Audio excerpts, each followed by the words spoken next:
Well, howdy there, Internet people. It's Beau again. So, today we're going to talk about why I look left. And we're going to talk about how things are hard and measuring success and managing expectations and understanding what you can do in the short term and the long term. We're going to do this because I got a message that I think a lot of people would benefit from hearing. I'm a big fan of yours, but I'm hoping you see the error in your strategy. I've noticed your videos on community networking have substantially less views than your other videos. I'm sure you've noticed that too.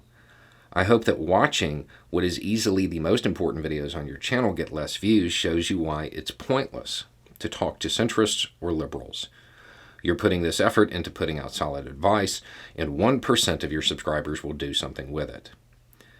This is why the real solution is to let the Democrats lose so they learn their lesson, and either they fix it or they don't. And all of those people who should have woken up sooner will have no choice but to move left and actually get in the fight. Wow, there's a lot to that. Last part first. The idea here is to let Democrats lose, let Republicans just run full bore into just this grand authoritarian theocratic type of government. And that those people who should have woken up sooner, well, they will suffer so much that they're going to have to fight back out of self-defense. That's the idea. It's accelerationist. Here's the thing. I didn't start looking left because I wanted an identity. I didn't start looking left because I read a book that just spoke to me on some deep level. I didn't start looking left because I heard an impassioned speech.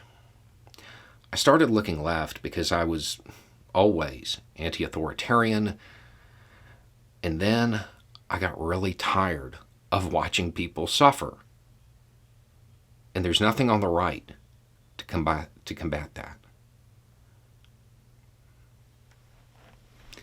That's why I started looking left. Given the fact that my whole reason for looking to the left is not wanting people to suffer, that there's no way I can sign on to a plan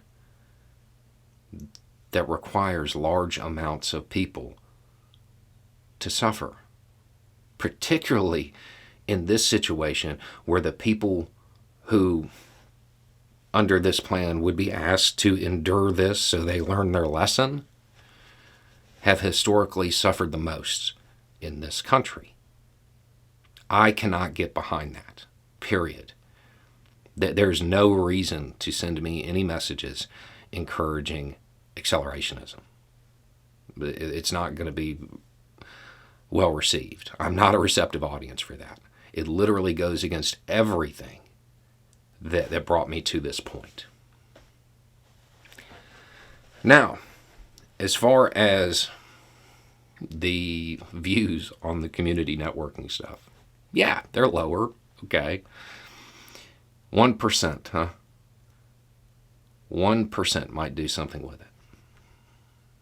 I'll be honest, if 1% of my total subscriber base across all the platforms, if they did something with it, if they started a community network, I would consider myself the most successful person on YouTube in history. That's 10,000 community networks being set up. That's more than I could ever hope for. 1/10 of 1% is still amazing. That's 1,000. And even at 1% of 1%, that's still 2 networks in every state. That's worth my time. Not every video is for every person. There are some people who legitimately can't get involved in that way for whatever reason. And the goal here is to build a better world. I've got more than 2,000 videos. Go back and find any in which I say it's going to be easy. It's not. It's going to be hard. But it's worth doing because it's hard. It's worth doing because it's the right thing to do. It's worth doing because it will stop people from suffering. Yeah, it's going to be hard.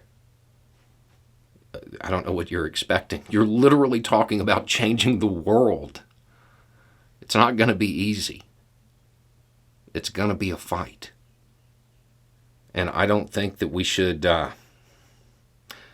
wait until people just can't take it anymore and encourage the suffering to get to the point where they learn their lesson.